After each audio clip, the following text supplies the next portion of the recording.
Good afternoon, everyone, and welcome to the next webinar in our technical webinar series. We're excited to have Tom Alston with us today, professor at San Jose State University, and also a board member of the Silicon Valley Cybersecurity Institute, a partner of the Select Groups. We're excited to have Tom with us today to talk to us a little bit about cryptocurrency and blockchain. Few things on behalf of this select group. I will be sending a recording of this webinar out after the recording becomes available, and also a brief survey. We would love to hear from each of you on webinar topics that you'd be interested in. And of course, if you're interested in hosting a webinar yourself, we'd be thrilled to hear from you. With all of that said, I'm going to turn things over to Tom. Tom, the floor is all yours. Okay, thank you. Good morning or good afternoon, everybody, depending on where you are. I always like this comment from XKCD, so talking about all the challenges we have in computer science of just getting things to work the way they're supposed to. And there's a surprising overlap between voting protocols and trying to actually deal with cryptocurrencies. So just a little aside there. Okay. Oops, hold on a second. There we go. So I figured I'd start off with a little bit of background about me and who I am. So I'm an associate professor in the computer science department at San Jose State. Previous to working at San Jose State, I did some research with Mozilla's research group looking at browser security, did some malware research at SEL West in the northwest part of France. Very briefly, I was working for Cloudflare CDN before I started San Jose State. And then more recently, I've been doing some work with Zero Chain Corporation, which is a blockchain cryptocurrency company. And let me see if we're trying to remember how the founder likes to pitch it. I think it's Uberifying storage is how he puts it. The idea is you could sort of have your data stored in the cloud, stored on a broad collection of machines, and make sure that everybody's compensated for storing your stuff. My research background, I started off looking at programming language and security, and that was what my dissertation work was in. And then more recently, I got into blockchain and cryptocurrencies and started reading more about them. And that's really where my passion has lied lately and what today's talk is focused on. Also, just a brief plug for the Silicon Valley Cybersecurity Institute. It's a nonprofit for cybersecurity education for underrepresented groups. If you're interested in learning more, here is the URL. Okay, so some assumptions I have. So I'm assuming that people who are on this call have maybe at least some programming experience, but maybe at least seen code before. And probably more specifically, and this is probably more strict or heavy duty requirement, I'm assuming that you have some background in cryptography, maybe at least with the familiarity with the basics. And particularly, public key cryptography and cryptographic hashes are important for understanding how the blockchain works and operates. So if that's not a valid assumption, let me know. And I have a few slides tucked away at the end to give a crash course on these topics. I'm also assuming that you've heard of Bitcoin and you've heard of the blockchain, and maybe you don't know all that much about it. You're looking to learn a little bit more. As an aside, please jump in and ask me questions and interrupt as we go along. The more interactive the talk, the better. So let's see. Okay. Somebody operates a Bitcoin node, so definitely hopefully there will be something interesting in the talk today. Okay. Secretly, I wanted to be a history professor, but my parents wouldn't let me major in history. So I like to sort of cover things by sort of looking at the background of where things came from and where we're going to today. So one of the earliest cryptocurrencies out there was DigiCash. Now, some of you may have heard of it, probably many of you haven't. And this is a protocol created by David Chaum. Here's a picture of him. And this was a very interesting one for the use of blinded signatures, giving really strong guarantees for anonymity, much stronger than Bitcoin can give us. And essentially the way it worked was you'd have a bank take on a central clearinghouse role. In some sense, it would be like they minted their own money, signed it, sent it off, and then when it came back to them, they recognized that it was money they had issued and could then cash it out. But they really had no way of tying it back to who originally had bought that currency in the first place. And it is really interesting stuff, and became very influential in a lot of voting protocols, for instance, that use some of the same technologies. And unfortunately, it just didn't seem to quite gel with the market. And it then eventually ended up going bankrupt in 1998. I think they, at their height, had 2 banks that were operating their system.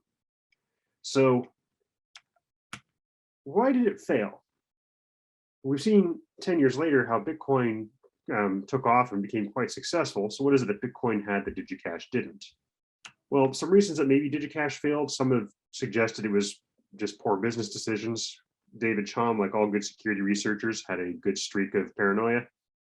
So maybe that got in the way of doing some business deals. Money laundering was a concern. So many governments were not terribly excited about this idea of this cryptocurrency that could then not be tied back to the original owner. Maybe it was just too early. A lot of these groups hadn't really seen the value and importance of having electronic currency. But I think really the fundamental reason why DigiCash failed where Bitcoin succeeded is that DigiCash relied on having backing from financial institutions. Unlike Bitcoin, it was a centralized protocol. And if you didn't get buy-in from the banks or other major financial players, it just wasn't going to work.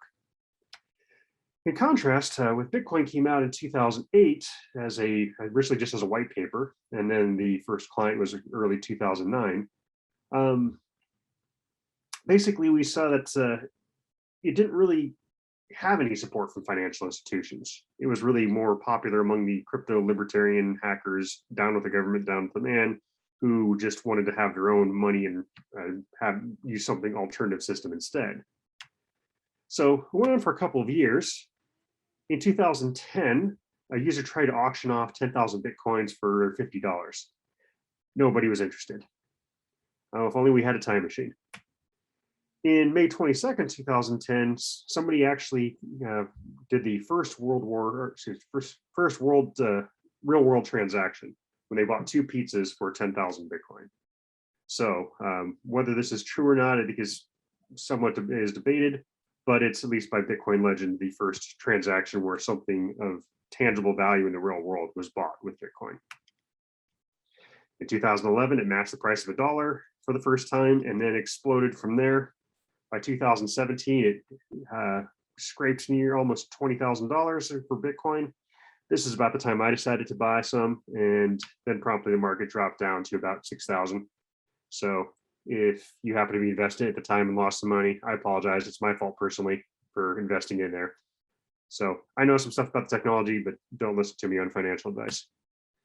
Okay, since then, the price has gone back up again. As of last night when I checked, the price was 42,000 plus per Bitcoin. Okay, so what's interesting about Bitcoin? It is distributed and decentralized. So it's not running on any single machine, but also no single machine has any special authority in how it is managed. It introduced this idea of the blockchain as this data structure, and we get some kind of interesting properties from that. It uses a form of consensus that is surprisingly simple, called Nakamoto Consensus. And in contrast to some other protocols trying to do be distributed and decentralized, this seems to be a lot simpler to get right. It also had some support for smart contracts. It didn't really, it's pretty limited in what it could do, and really other currencies like Ethereum have sort of pushed that idea more. So we're really going to focus on these first 3 points of interest for today.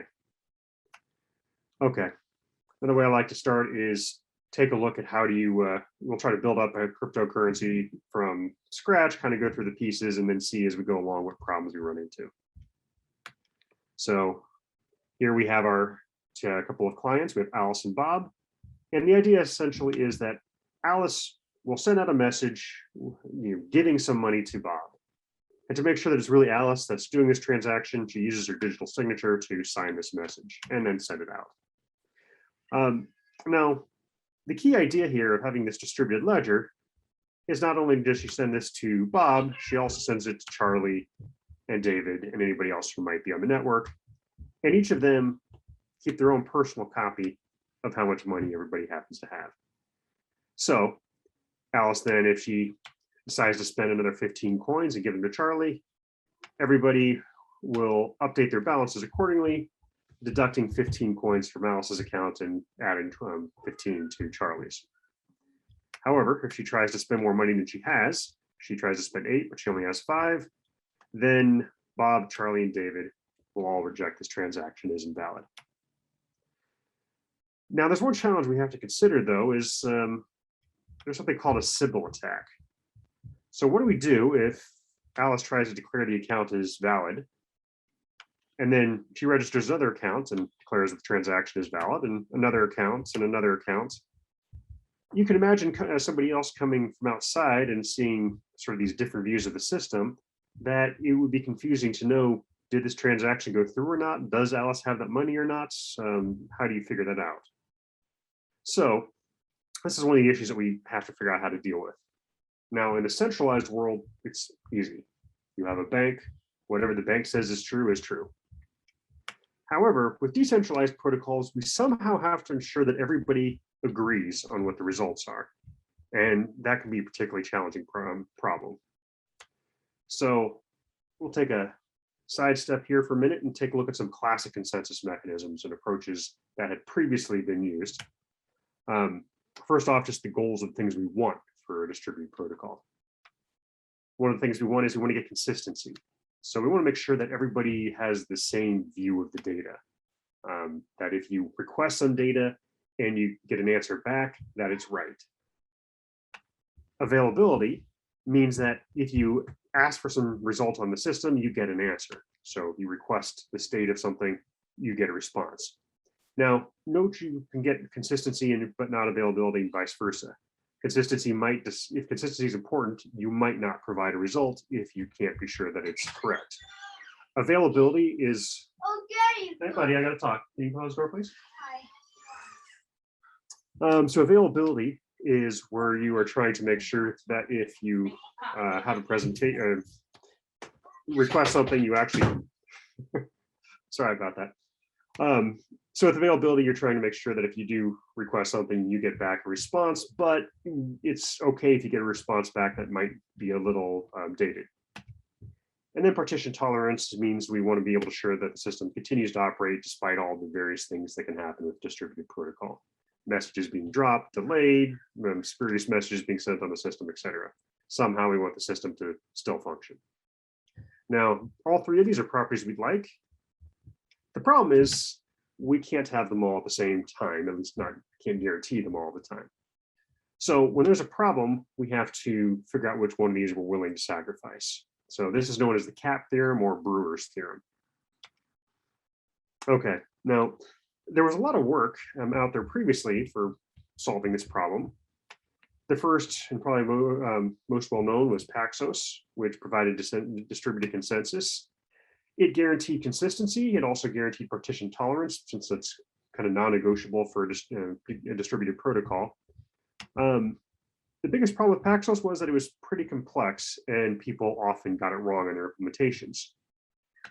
Somebody then developed Raft, which is designed to be a simpler and streamlined version that still guaranteed consistency, but it was also complicated and people still tended to get it wrong sometimes. So with that background, we can take a look at Nakamoto Consensus that Bitcoin uses. Now, the genius of Bitcoin in trying to provide distributed consensus is that it observes that anyone can lie, and because there's money on the line, everybody has a motivation to lie if they can profit by it. So, what can we trust? And the motivation, the design of Bitcoin is that what we can trust is greed. To put that in a little kinder terms, we assume that everybody acts in their own rational self-interest, and if they do, the system should work. So this doesn't say anything if we happen to have, say, irrational actors. If somebody's just messing with the system just because, well, that might not help. Also, if we have groups like nation states, could be an example where they're not really acting in the interest of money, they have some other interest that is more important to them. Okay, so the idea of Nakamoto Consensus is it doesn't give us the same strong guarantees that we get from things like Paxos and Raft.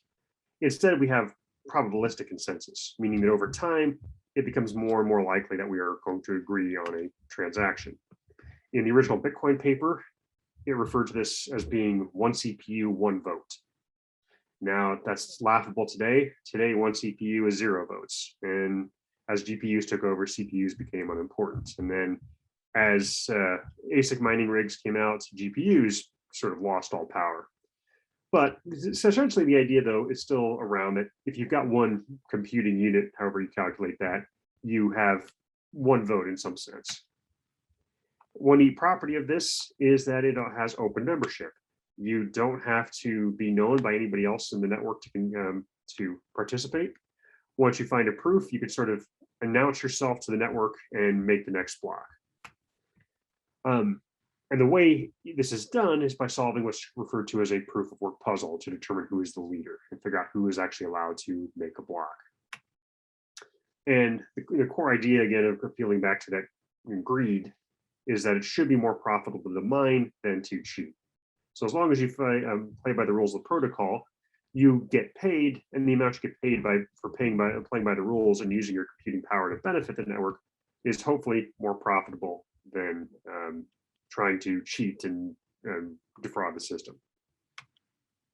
Now, the way we do that, sometimes they use the analogy of a Sudoku puzzle. So probably most of you have seen puzzles like this before. It can take you a little while to figure out what a solution is to a puzzle. But once you figure out a solution, it's pretty quick to verify. You just check all the rows and columns and make sure that they have one number in each position.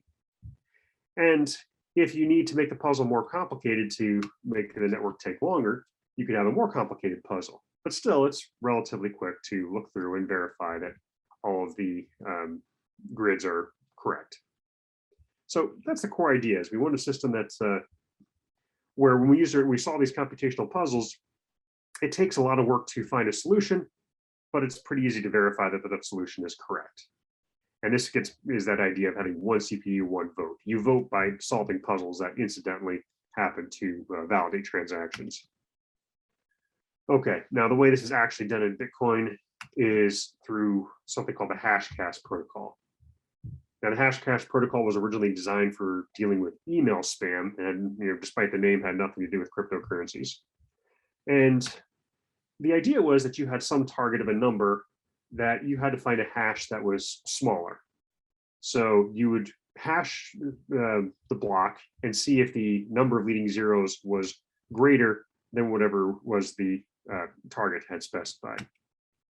You do this by changing a nonce in the block. So there's a number that's part of the block, and miners will just keep changing this number and hashing it until they find one that actually has the right number of leading zeros, which then gives them the right to create a block.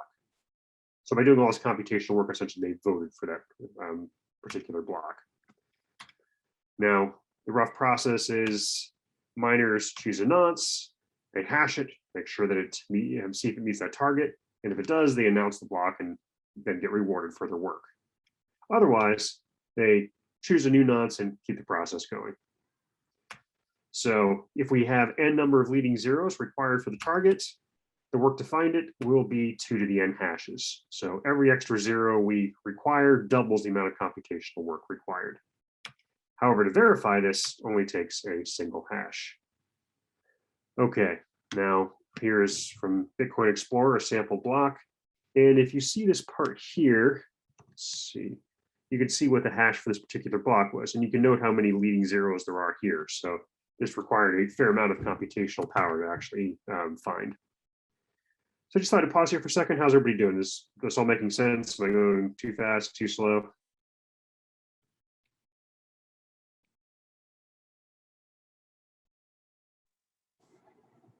It works. Nice pace. Okay, I'll keep on going then. All right. So we talked earlier about the cap theorem and what those properties were. So really one of the interesting things about Bitcoin, well, it offers partition tolerance because it's pretty much required for distributed protocols. And then for availability, it does guarantee availability and really has had pretty amazing availability since it first began operation. I don't think it's had any extended downtime since it first launched. The only time where there's been some issues is when there's been some problem in the protocol where mining nodes are running different versions of the software, and even that's been pretty limited. So one of its design choices that's maybe kind of surprising for something that's dealing with financial resources is that it is actually prioritizing availability. As far as consistency is concerned, well, it refers to something being eventually consistent, which is a fancy way of saying it's not consistent.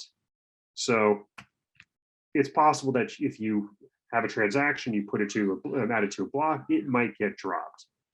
But it does work pretty well after time as we sort of rely on these computational resources to continue and validate transactions. The older a transaction is, the more unlikely it is that it could ever be lost. Now, in theory, it's possible that we could roll Bitcoin all the way back to the Genesis block, the very first block in creation, but it's not too likely. In fact, I actually think there's some extra parts of the protocol that make that we can only roll so far back anyway. Okay. So I'll talk a little more about the blockchain and what that is and how we really do organize things here. So the blockchain consists of a bunch of blocks, and each block contains some kind of data. Now, in the case of Bitcoin's blockchain, this data is really transactions.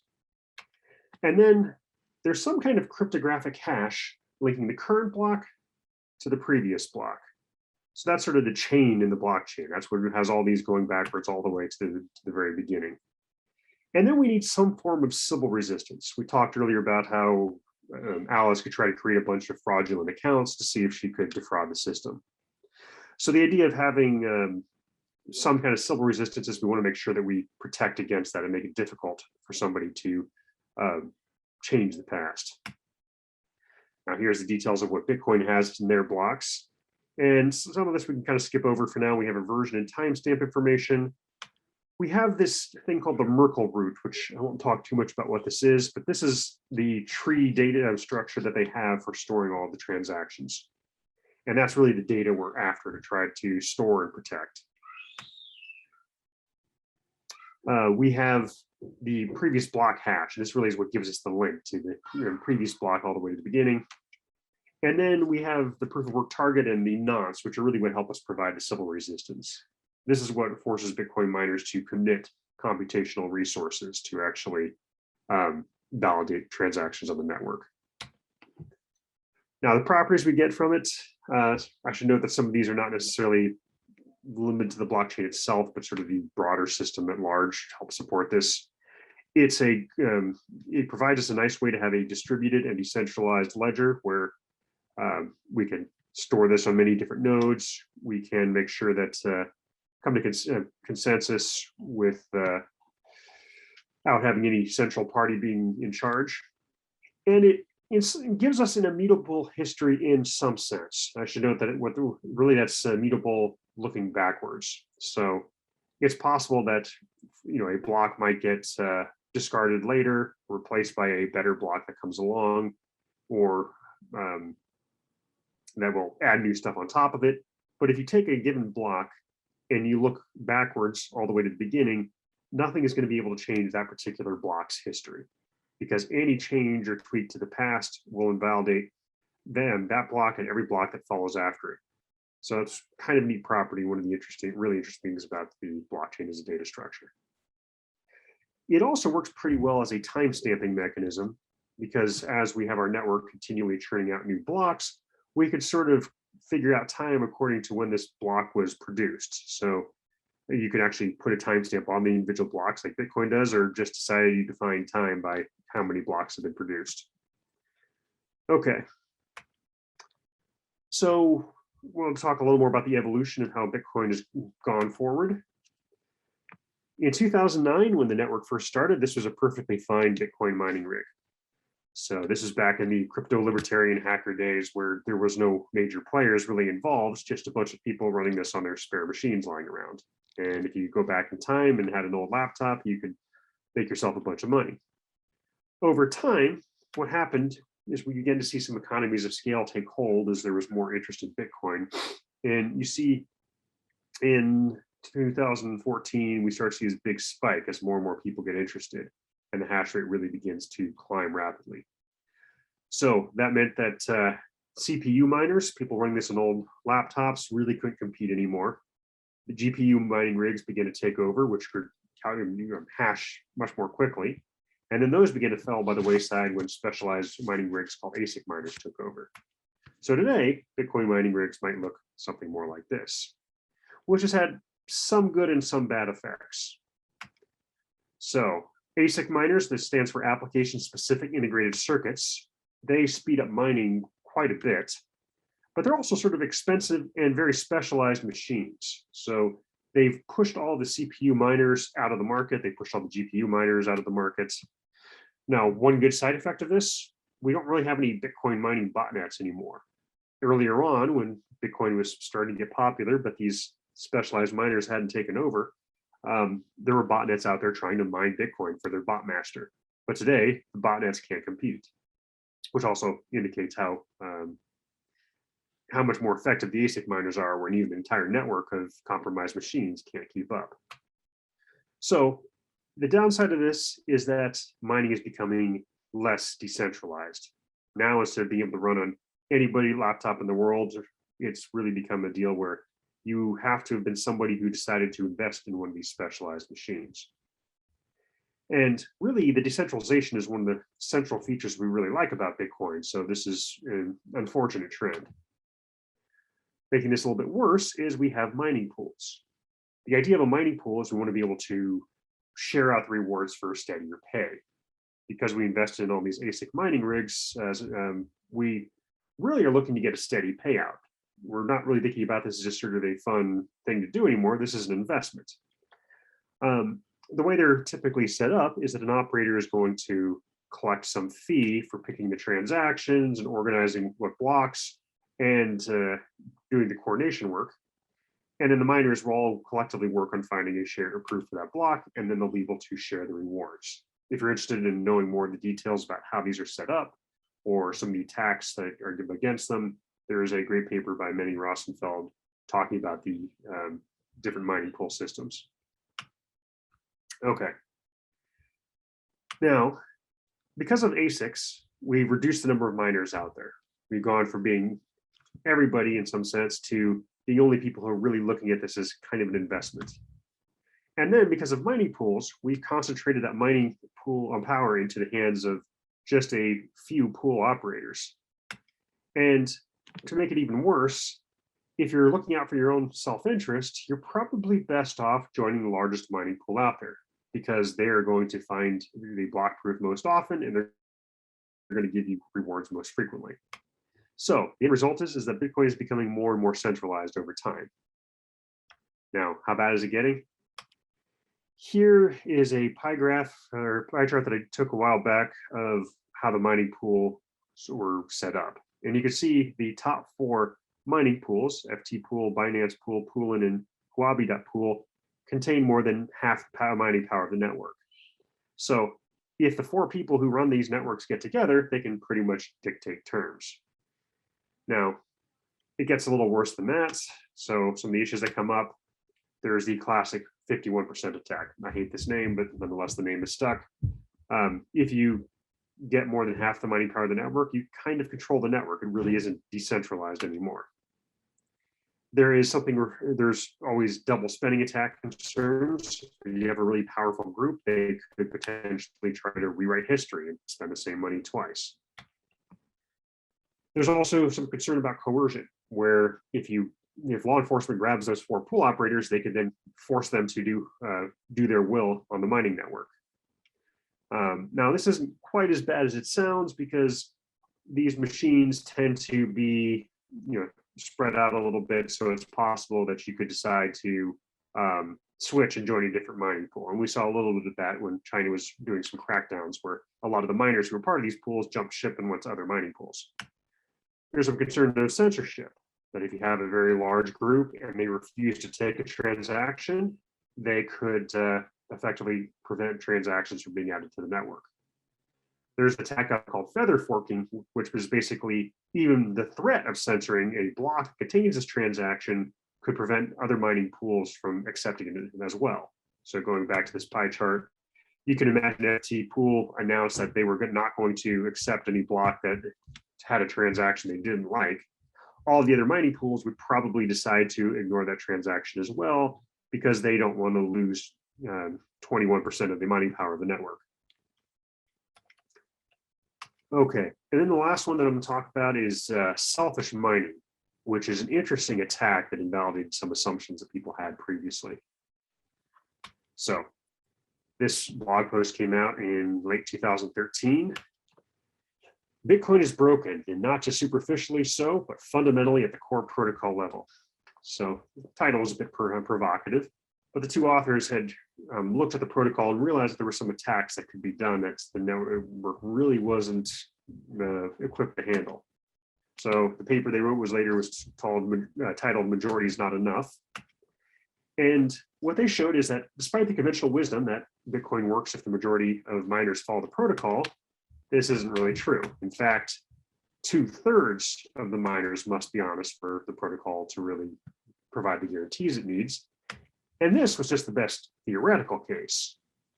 In practice, they could find a solution that required 3/4 of the miners to be honest. Now, one good thing I should note about this solution they propose, it is actually backwards compatible. It doesn't require any real changes that would require what they call a hard fork. Basically, it just changes the rules for which blocks you accept when you see two competing blocks. And if everybody did that, then we get stronger guarantees. Okay, so the basic strategy of the attack they discovered is that when you find a block when you're mining, you don't share it, which seems sort of counterintuitive because this is how you're making your profit. Instead, you start searching for the next block, and everybody else is now still building on a previous block that is now dead. So they're spending their computational resources on a block that is not going to be successful. So it gives you a head start on finding the next block. Now, the risk is that this other block that's found while you're trying to get a head start on the next one might be the one that wins out. However, if you want to avoid this happening, what you could do is seed the network with a bunch of colluding nodes. And then whenever these nodes receive a block from somebody who finds a proof, they instead send out the selfishly mined block instead. So the very moment somebody else finds the proof, you finally reveal the block that you had found previously. And therefore you've gotten a certain head start on the next block. So if the selfish mining group has enough Sybils, they can probably overpower any competing block that gets announced. Now, some solutions, actually, maybe I should pause there. I know it's kind of a subtle attack. Anybody have any questions about the selfish mining that I should talk about more? Okay. So one solution to try to bring back some of this decentralization to Bitcoin that's been lost is something called non-outsourceable puzzles. So the idea of these is that mining pools work because they can kind of enforce that you have to follow the certain rules to get rewarded. So the operator chooses the transactions, chooses who gets rewarded, and when you find a proof, you can't change it later and try to run off with all the money. So you have sort of committed in advance to be working to the benefit of the mining pool. The solution for non-outsourceable puzzles is to change around the proof so that it actually requires the private key. And therefore, the mining pool would have to share the private key with everybody, so everybody could then steal the money and run when they find the proof.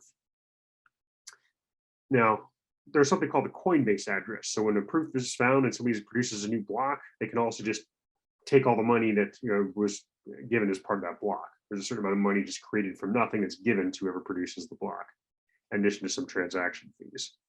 So part of the design here is, well, maybe we don't specify this until after the proof is found. And once the proof is found, that means that whoever found it can then decide to give all the money to themselves. And this is designed to break up the enforcement mechanism that mining pools have to prevent them from collaborating. So there's a good YouTube video here that has more details by one of the authors. And they also outline some concerns about why we might not want to do that and what could be some of the unintended consequences of trying to implement a system like this. But nonetheless, it's kind of an interesting idea of how we could try to break up this centralization that has been happening in the Bitcoin world. Now, the central idea is that miners, rather than just repeatedly hashing to find solve the puzzle and find the proof, we make them first sign it and then hash the results. And then after the proof is found, the miner can then pick the transactions they want to include. And at that time, they include the Coinbase transaction that specifies who gets the rewards. So combining these features together, we see that we get, we basically make it very difficult for a group to collaborate. Okay, I want to end up with talking a little bit about beyond Bitcoin and where things are going forward. So there's been a lot of alternatives to Bitcoin's proof of work consensus mechanism. One of them is to try to make proof of work consensus that is resistant to ASIC miners. So Ethereum tried this, and it seemed to work at first and delay others from joining in to ASIC mining rigs were showing up. Part of it was also that Ethereum kept claiming they were going to move to a different style called proof of stake. And eventually people stopped believing in them and ASIC mining rigs showed up on the market. There's also some proof of work protocols that are what's called useful proof of work. So for instance, there's one that tries to mine transactions in a similar manner to Bitcoin, but instead of just hashing, they go through all this computational work to try to find chains of prime numbers. Another one is trying to store the Library of Congress. And so you do a little bit of storage in addition to your proof of work so that you can actually, or providing some public good in addition to, as part of the process of validating transactions. Okay, and then there's proof of stake, which has gradually become the most popular, and we'll just talk briefly about that a little bit more.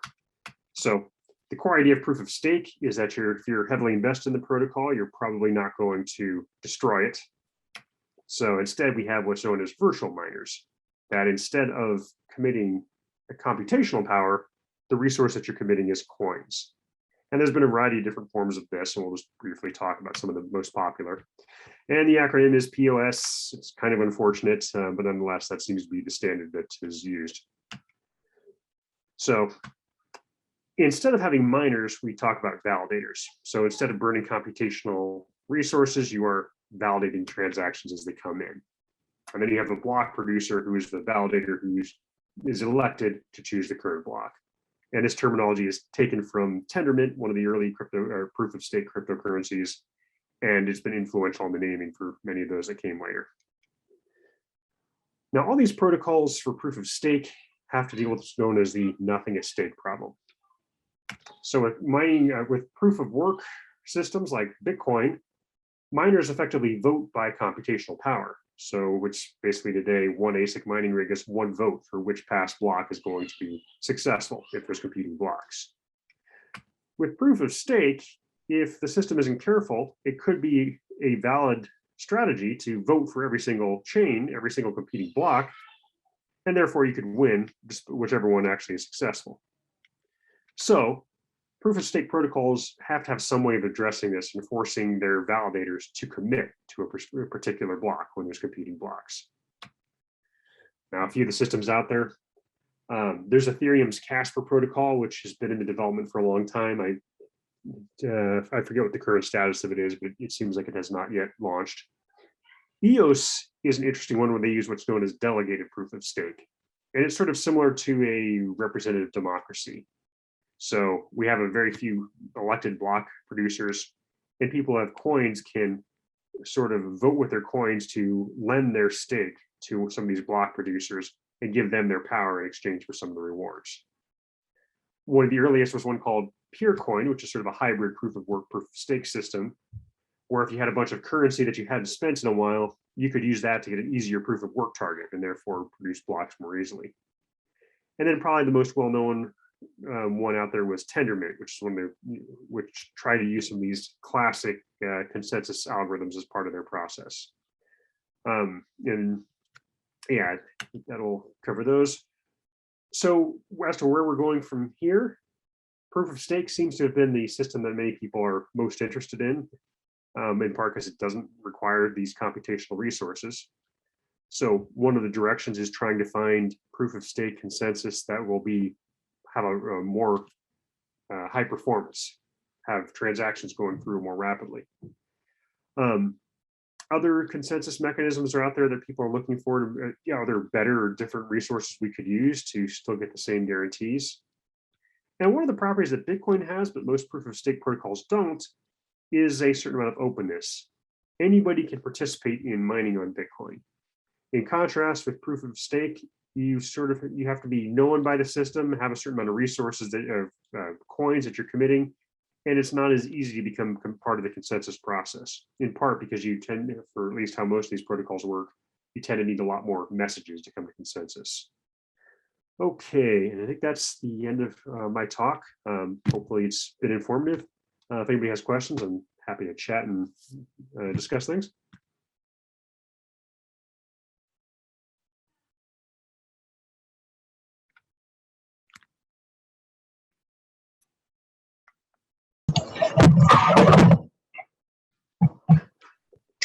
Any questions from the field, comments for Tom?